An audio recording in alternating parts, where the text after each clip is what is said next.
You're in the middle of the road on the right side, you see? That was a paid stunt double, damn it. I dropped my bag and shoes. How does it work? Okay. Hello. Do you speak Italian? Of course. Wonderful. I'm Italian. Where can I find? Drugs?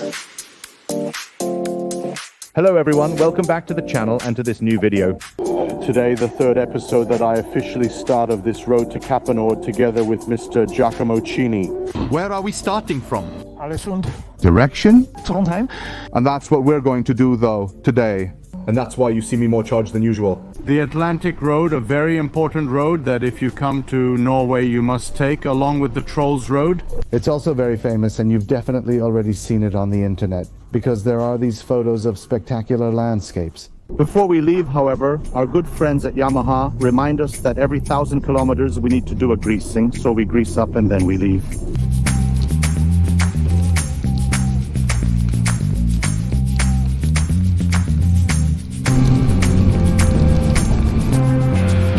With the first 100 kilometers all under the rain, the weather situation is not at all easy. Driving the motorcycle under all this water, in addition to being mentally exhausting, is also physically exhausting.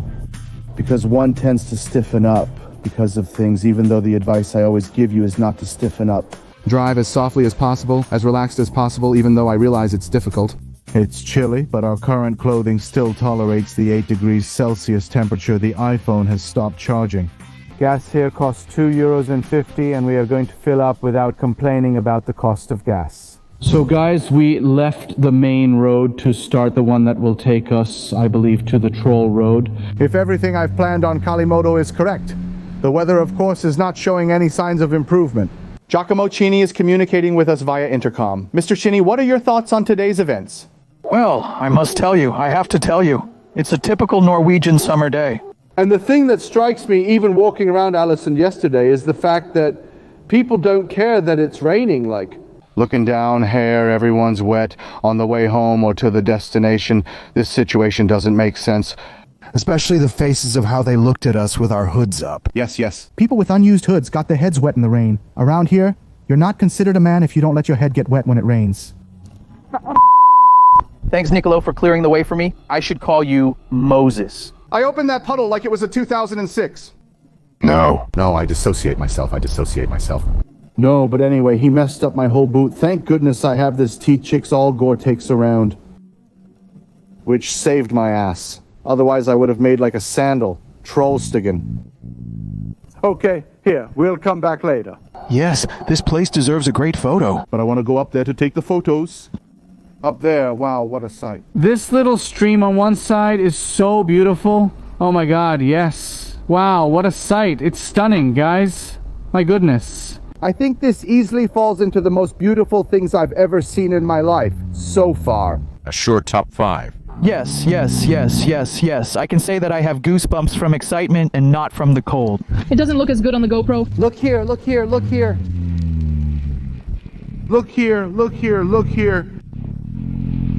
What the hell are we talking about, guys? The beautiful thing is that a quarter of an hour ago, before we started to climb, we were at sea level. Yes, this one with the bicycle and shorts. That one is really crazy. Getting here, guys, is already a dream for me. But look at the sheep. We're taking the catwalk to go see the panoramic view. It's raining, but I really don't care. So far, it's a fantastic adventure, and I'm super happy to tell you about it on the channel. Remember, liking is a must and subscribe to the channel. Damn it. What does she want? There's another observation point, but let's stick with this one. How beautiful. Let's go take a picture. Watch out. Yes, watch out. It's slippery, though. Here we are, guys, and here we are. At the top of the trusty pass.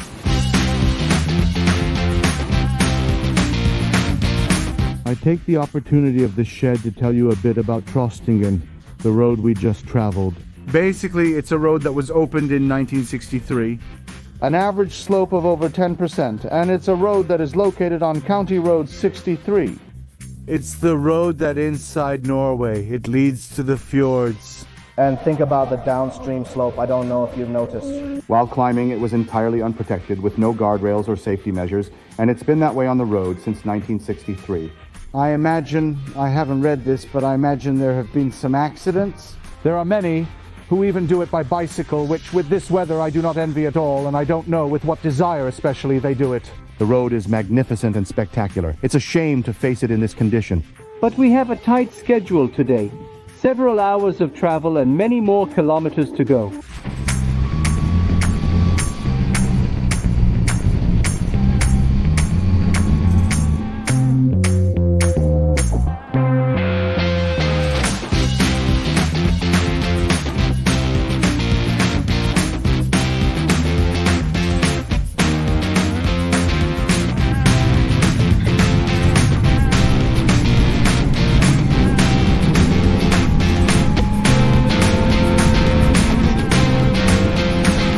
Guys, here we are. Atlantic Ocean to my left, Norway to my right, and in front of us, the entrance to the Atlantic Road. Holy cow, look at that curve, Giacomo.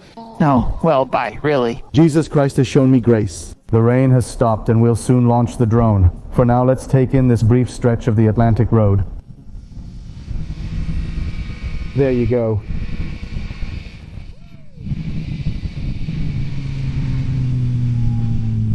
What a sight, guys. What a sight. We're on the Atlantic. Oh, what's this story? Is it over already? Yes, the nice part was that one, huh? No, like that one? Yes, didn't he recognize that? It's the bridge from the photos. That's it, huh? It's over. No, guys, I'm really upset. It's already over. Yeah, that's right. No, let's go back and at least take a picture. Yeah, the least we could do. The least. There should have been a drone, all these things. Guys, can I say? A scam. This is the stuff. From the photos, it looks like a very long thing. We've arrived. The entire situation is a minor, pleasant occurrence that has been overvalued and exaggerated in importance. I've spent 18 billion hours for the Atlantic Road. We have to go back no matter what. Stop here! And now the long-awaited moment. Finally, we give meaning to this DJI Mini 3 Pro, brought from Italy directly to here on the Atlantic Road. Let's make it fly and try to take some shots worthy of this name. And I remind those watching that this little thing weighs less than 250 grams. So these are significant weights. If it succeeds, kudos to it.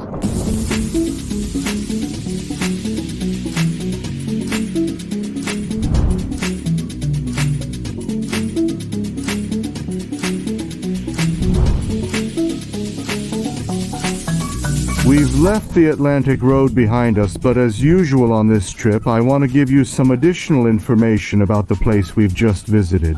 In fact, consider that the Atlantic Road is 8.27 kilometers long. The initial project in the 20s also included a railway. This idea was set aside due to the danger of the stretch, which is subject to strong winds and storms. It cost 122 million crowns, which even in euros is a lot of money. It was then completed and opened to traffic in '89. It is currently one of the major tourist attractions here in Norway. But think that several years ago there was a period of 10 years where to travel it you had to pay a toll, something that was then really abolished, and so now you can go there for free. And think that despite the residents, however, have reported to the competent authorities the danger of the road, in itself, it is still left open to the public.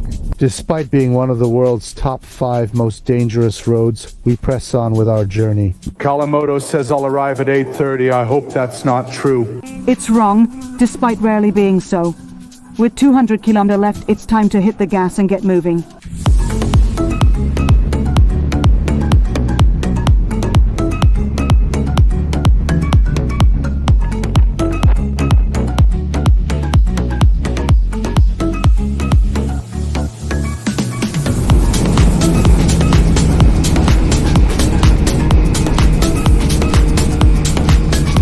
Oh sure, and now that we've arrived at our destination. The sun is shining, revealing the spectacular bell tower and the beautiful little church. It's a wonderful sight. Our hotel is right there, and after nearly 500 kilometers since this morning, we've arrived at our destination. I have to tell you, I'm not as exhausted as I thought I would be. I expected to be more worn out instead. I'll check into Quality Hotel Augustin, inquire about parking, handle everything, and meet you in the room to show you around. Fingers crossed, it's a good hotel. And here we are, finally arrived in the hotel room, but we're not at the Trondheim hotel, but at the Radisson Blu in Bodo. Today we shot together with Mr. Giacomo Cini. A whopping 700 damn heck of kilometers with over 8 hours, 9 hours of travel. A good 3 full tanks of gas. But finally we made it. We've arrived in Bodo ready, because tomorrow we're going to Lofoten Island. But before we leave Bodo for Lofoten Island, we have 2 things to do. Gas up and lubricate the chain. Hello, yeah, Moskins. Yeah. Yeah, hi. Can you say your name? Niccolo Pierbattista. I'm unsure about this first and last name thing. Where should I put myself? Okay, we've boarded the ferry. Here we are. We have 3 hours and 15 minutes of travel ahead of us. As you can see, the ferry is larger, and it needs to cover a distance of about 100 kilometers. So unfortunately, given the size of the ship, we clearly have to go slower. And as I imagined, they have to tie our motorcycles down.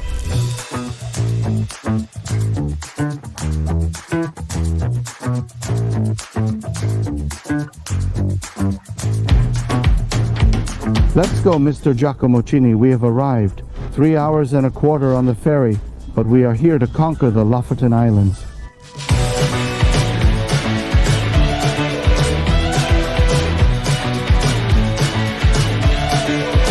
We just disembarked, as you saw, and we are ready to cover these 350 kilometers that separate us from today's destination, which will be Nordic. But look how characteristic this little village is on the right. My goodness. Guys, look at this spectacle. I found the source of the rainbow. It's right under the Sachisaki Bridge. Here, it's here. Look how beautiful. And here on the left, we can find one of the peculiarities of the island, that is the cod dryers. All these wooden scaffolds here, they are used for nothing else but to dry the fish by hanging it, to then, of course, resell it or eat it. Can I tell you, it feels like I'm in Game of Thrones.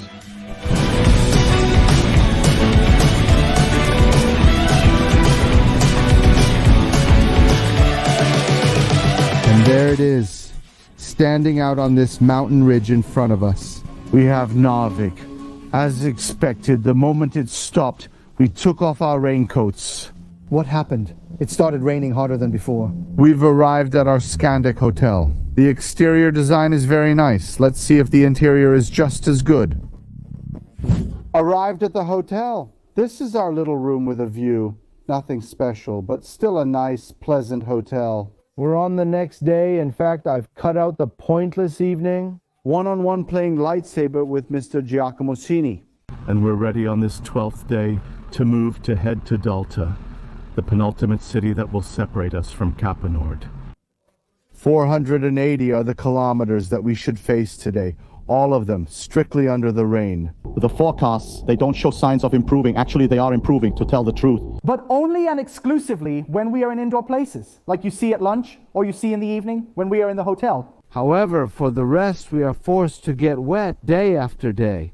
Now we take all the suitcases, we head to the motorcycles in the parking lot, load up and leave.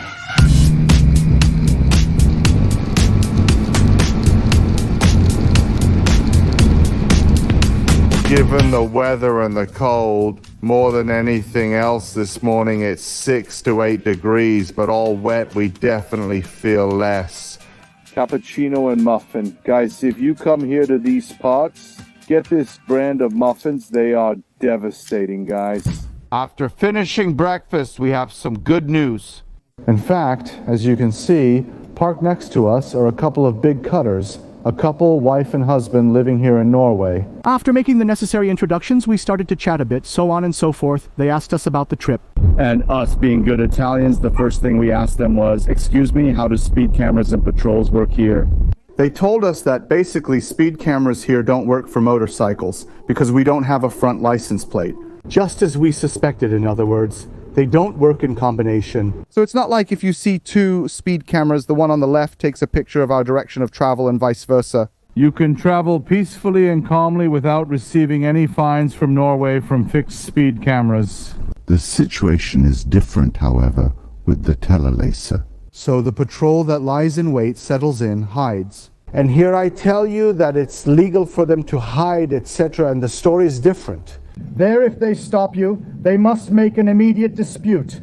You pay, and that counts as a fine. Having said that, with a much, much lighter feeling than before, we are ready to continue and travel to Alta. We thank the couple who live here very much.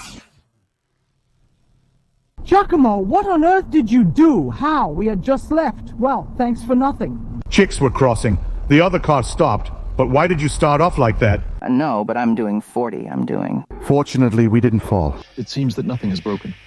Get out of here. It broke my bag. Basically, what happened is that a duck with 3 chicks crossed. Clearly, the car flashed its lights at us. We slowed down and everything. I slowed down to let the little birds cross, and Giacomo hit me. Only here, shit for Jesus Christ. Well, the main thing is that you didn't get hurt. The bags, you know. At least no one fell. This bag here doesn't get there. Oh well. We got back on track. We left behind this bad experience, which fortunately did not turn into something worse. The bikes are fine. Some scratches, as I was telling you, practically on my left bag. The closure completely broke, so the plastic that basically holds the bag's closure broke. I know these things can happen. Unfortunately, here the animals are present. The ground is wet, so yes, despite the low speeds, the ABS kicked in, fortunately, and he didn't fall. However, as you know, ABS increases the braking distance, and so it went. I only took the left bag, boom, amen, strap and ratchet, nicely put to close the whole bag. And this journey to Alta continues.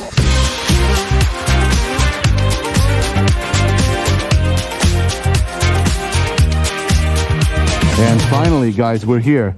As you can see from the weather, it's improved. This is because we've arrived at our destination. So clearly we don't have to ride motorcycles anymore, and consequently it doesn't have to rain anymore. It only rains, I remind you, when me and Giacomo are on motorcycles. Today's hotel, from what I could see on the website, should be incredibly cool. I saw the photos in much colder weather. In fact, the hotel was covered in snow. But the location itself should be worth it. And so since the weather has calmed down, I will probably also raise the drone again.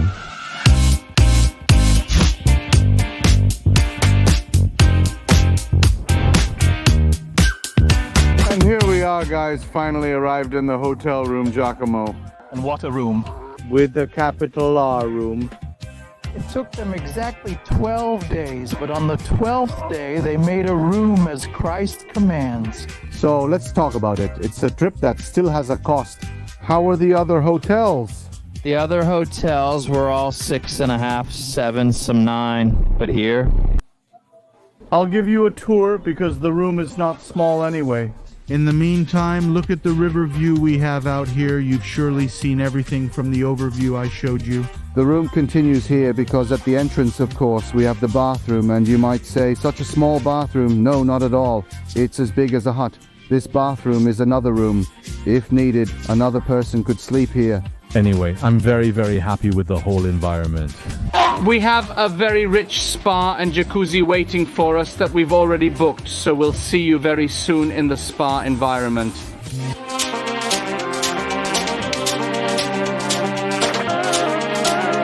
Ladies and gentlemen, we're arriving. Oh yes, in total well-being, carefree, in this hotel's jacuzzi where we are. And I would say we can conclude the video you just watched here. Tomorrow for us there will be the arrival at North Cape. You instead will have to wait a little longer because we have a challenge to respect, to maintain, to bring home. After North Cape and necessary preparations, having completed 6,500 kilometers, to get there, there will be a swim in the Atlantic Ocean. So guys, I invite you to subscribe to the channel, activate the bell, support me with a nice comment and a like below, and share the video. And from this wonderful warm jacuzzi, we say goodbye. Bye guys.